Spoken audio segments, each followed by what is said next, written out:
आज यहाँ पर एक 3 दिवसीय एक मेला हो रहा है और इसका नाम इन्होंने कसमोली आगरा खाल थौल रखा है। थौल का मतलब मेला होता है जी। तो ये कसमोली गांव है। अच्छा।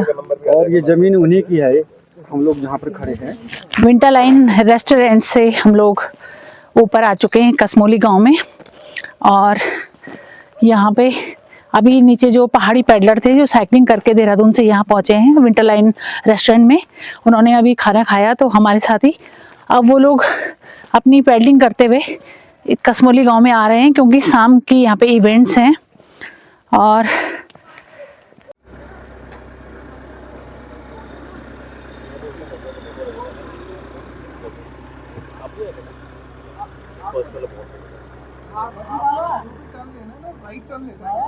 राइट आते जाओ राइट राइट जहाँ पे टर्न मिले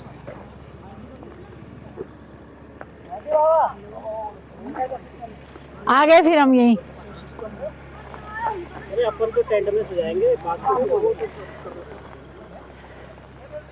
तो पार्किंग में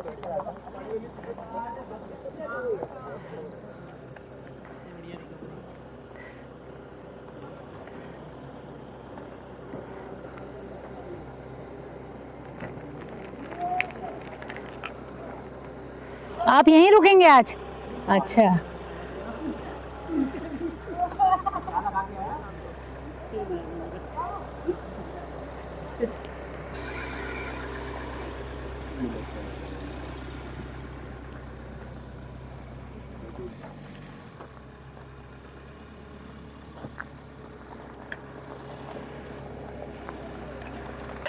काफी हाइट में ये गांव है दोस्तों, और कहते हैं कि यहाँ इस गांव से ऊपर काफल, बहुत सारे काफल के पेड़ हैं, काफल का जंगल है, तो उस जगह को काफलधार भी कहते हैं।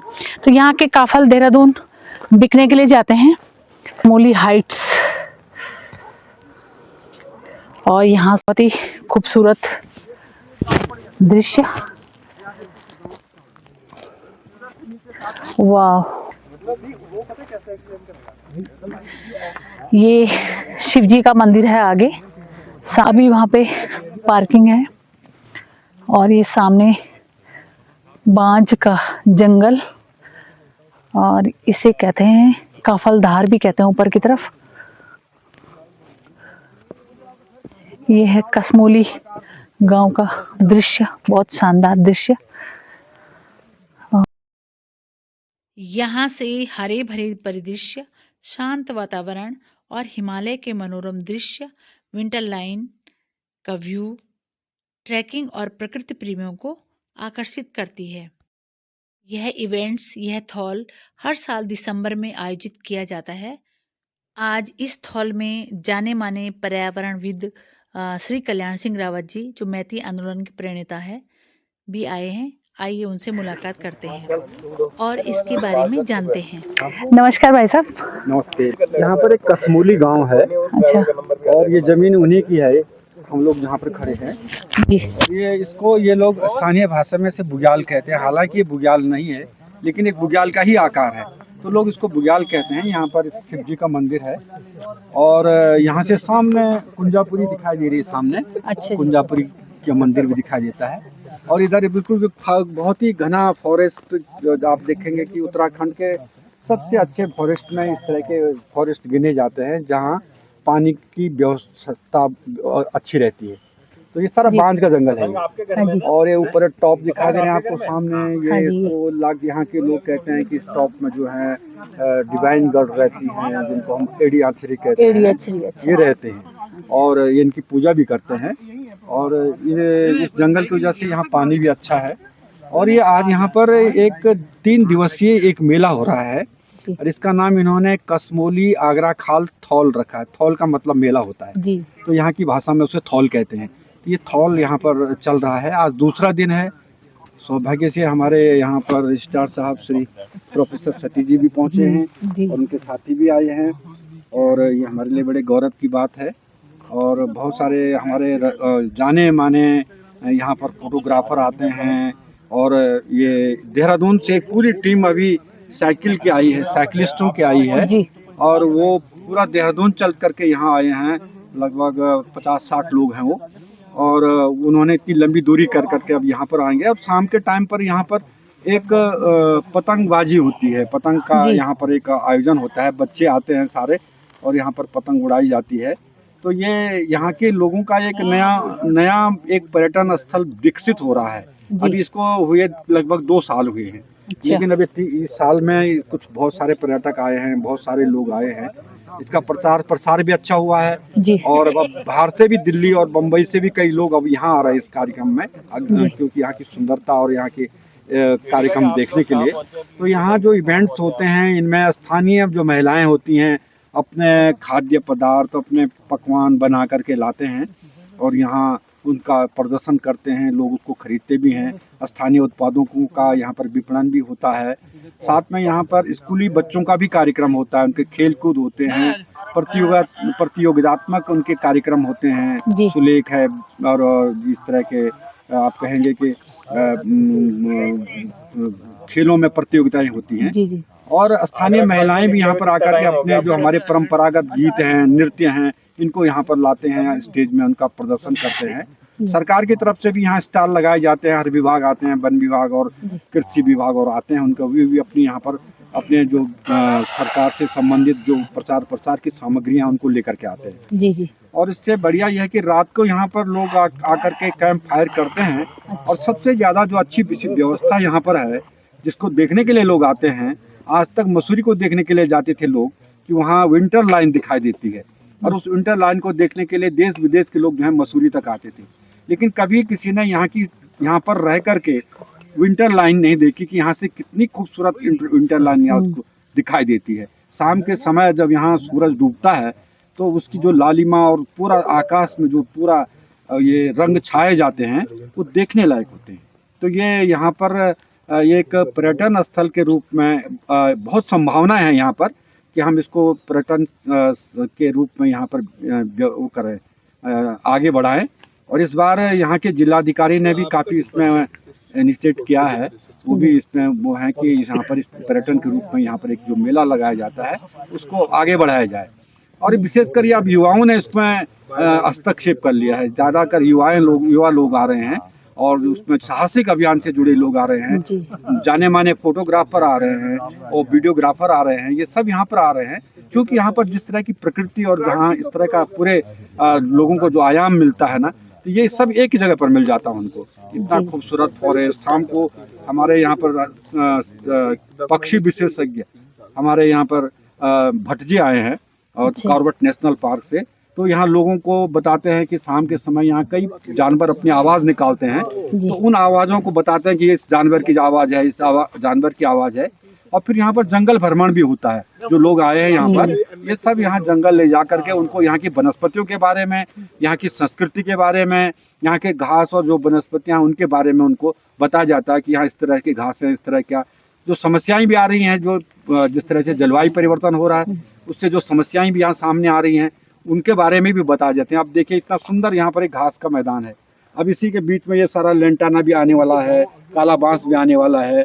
तो ये लोगों को अवेयर करना है कि इसको आप आगे मत बढ़ाइए, नहीं तो हमारी घास जो है ये बर्बाद हो जाएगी। अभी आप देखें कि नीचे वो सारी महिलाएं जो है घास काट रही है, ये घास इनके जानवरों के लिए बहुत महत्वपूर्ण है ना। अगर वहाँ लेंटाना काला बांस चले जाएगा तो इनका ये जो घास का क्षेत्रफल है ये खत्म हो जाएगा। और ऐसे हमारे पूरे पहाड़ में हो रहा है। तो ये इस तरह से मेला जो है ये जहाँ सांस्कृतिक और हमारे सामुदायिक इन क्षेत्रों को देता है, महत्व देता है, वहाँ जो हमारी आने वाली समस्याएं हैं जो जलवायु परिवर्तन से, उनके प्रति भी लोगों को आगाह करते हैं। इस तरह से विशेषज्ञ आते हैं और वो बताते हैं लोगों को कि ये चीज़ यहाँ आने वाली है, ये संभावनाएं हैं, तो आपको इस तरह से काम करना चाहिए। तो ये एक खूबसूरत है, आपका भी बड़ा स्वागत है कि आप यहाँ आए हैं। और इस मेले में कल यहाँ पर काफ़ी बड़ा मेला लगेगा, महिलाएं आएंगी। तो अभी ये पहले शुरुआती दौर में है। आज यहाँ फोटोग्राफर, हमारे साइकिलिस्ट और इस तरह के साहसिक अभियान वाले लोग आए हैं और कल यहाँ पर पूरे गांव के लोग आते हैं और यहाँ पर मेला होता है, स्कूल के बच्चों के कार्यक्रम होते हैं, महिलाओं के कार्यक्रम होते हैं और उसमें रस्साकसी वगैरह वगैरह इस तरह के बहुत सारे कार्यक्रम यहाँ पर किए जाते हैं। सर एक चीज़ पूछनी थी, जैसे मैती आंदोलन के आप प्रणेता रहे हैं, आपने इतने सारे जंगल के जंगल बसाए हैं, तो आप इसके बारे में आप बताइए थोड़ा सा, जनता को भी पता चले कि असल में मैती आंदोलन तो एक भावनात्मक आंदोलन है और इसको एक ऐसे रूप में दिया गया था कि हम अपने जंगलों को किस तरह से बचा सकें। अब देखिए, हर साल लाखों पेड़ लगते हैं जी हर साल जो है पेड़ों का एक अभियान चलता है कि इस साल जी। इतने पेड़ लगाने हैं, करोड़ों पेड़ लगाने हैं। लेकिन हकीकत में देखें कि दूसरे साल कितने पेड़ हमारे पास बच पाते हैं। जी हम अपने लगाए हुए पेड़ को लगाने के बाद दूसरे समय उसको देखने तक नहीं जाते जी हैं, पानी डालने तक नहीं जाते हैं, तो हम कैसे यकीन कर लें कि कल ये पेड़ जिंदा रहेगा। जी। यही है। तो अगर हम चाहते हैं कि हम अपनी धरती को हरा भरा करना चाहते हैं तो हमें एक छोटे प्रयास से आगे बढ़ना पड़ेगा और यही प्रयास था एक मैत का मतलब माइका लड़की का घर होता है जहाँ पैदा होती है। मेरे पहाड़ में उसको मैती कहते हैं, मैत कहते हैं। और माइका हुआ, और मैती का मतलब हुआ मैती उस गांव की समृद्धि, उसको मैती कहा जाता है। जी अब यही इसी समृद्धि को करने के लिए हमने इसमें एक भावनात्मक एक कार्य जोड़ा कि जब बेटी और माँ एक बड़ा रिश्ता है ना, जी बेटी हर समय माँ के साथ रहती है, जी छोटे मोटे काम में भी हाथ बटाती है, स्कूल से आती है, आधे रास्ते तक माँ का बोझ लेने चली जाती है, खेत तक चली जाती है, खाने बनाने में सहायक करती है। वही बेटी एक माँ के लिए बहुत बड़ी सहारा होती है। और वही बेटी जब बड़ी होती है और जब उसकी शादी का वक्त आता है, उसका दूल्हा उसको लेने के लिए आता है, तो माँ को खुशी के साथ साथ एक गम भी सताने लगता है कि अब इसके बाद मेरा साथ कौन देगा।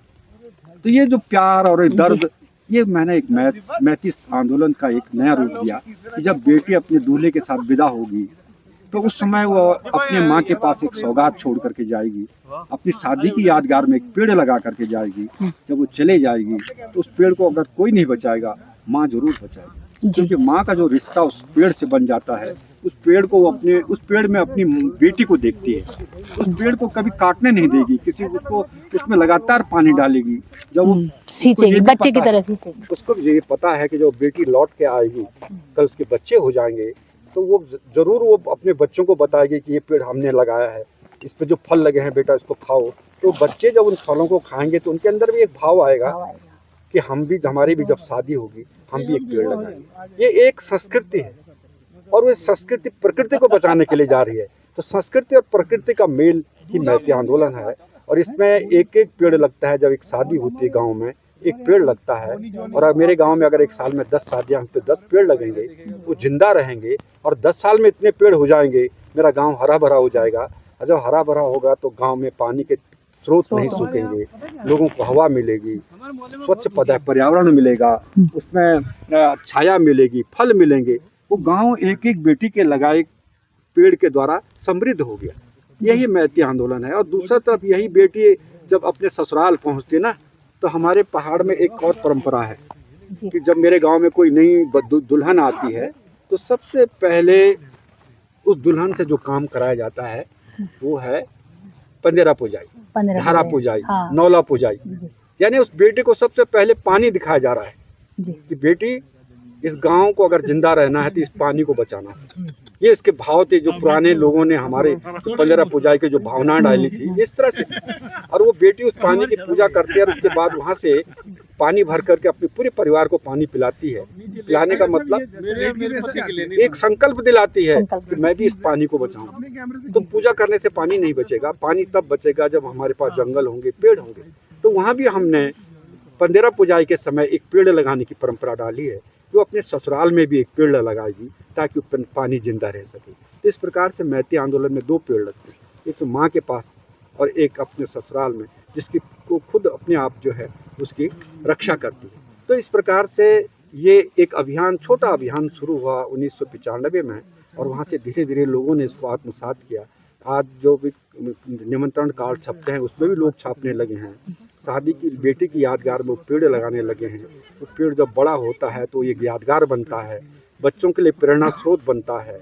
और वही पेड़ जो है उस गांव की एक समृद्धि का कारक बनता है। और आज हम इसमें लगभग 10 लाख से अधिक शादियों में पेड़ लगा चुके हैं। और इस आंदोलन को बहुत बाहर के देशों ने भी आत्मसात किया है। 14-15 राज्यों में और 5-6 देशों तक पहुँचा है।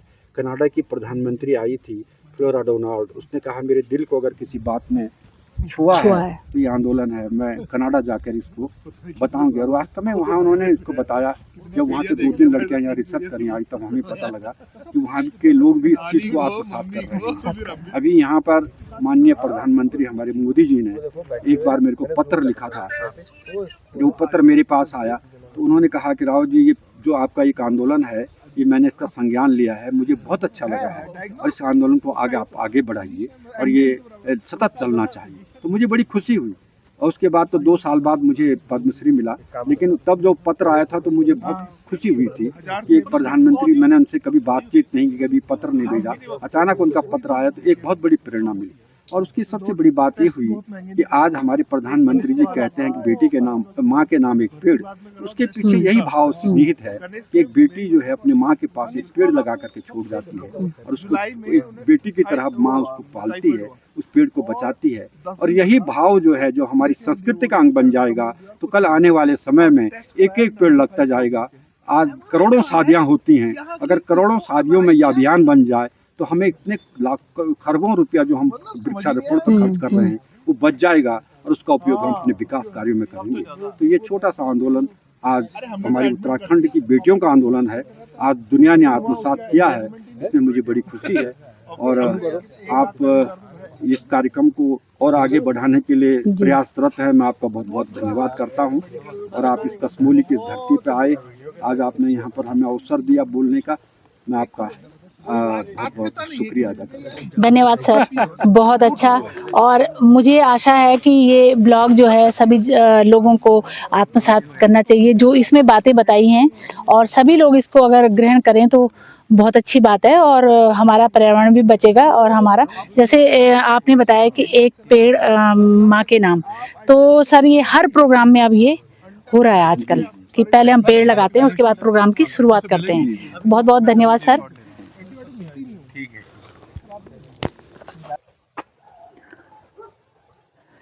ये अल्टीट्यूड जो ऊंचाई है 5,900 फीट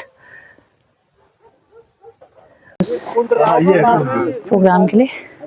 तालाब था ये, तालाब तालाब था ये, तालाब तालाब। जब हम आए हैं तो सोचा फोटोग्राफी भी हो जाए। बहुत सुंदर सीनिक व्यू है। यहाँ से चंद्रोदय, सूर्योदय और तारामंडल के बहुत ही सुंदर दृश्य दिखाई देते हैं। काफल, बांज, बुरांस के शानदार जंगल हैं सामने और शांत वातावरण, ठंडी ठंडी वहाँ की हवाएं, बहुत ही सुंदर। ये अब फोटोग्राफी फिनिश हो चुकी है। तो दोस्तों, आप भी यहाँ पर इस सीनिक व्यू को देखने के लिए ज़रूर आएँ। कसमोली गांव के ऊपर कसमोली हाइट्स एक जगह है, वहाँ पर दोस्तों यहाँ पर एक शिव का मंदिर भी है, बहुत ही सुंदर है, टॉप में है, बहुत प्यारा है। साथ में यहाँ पे 360 के नज़ारे यहाँ से दिखाई देते हैं।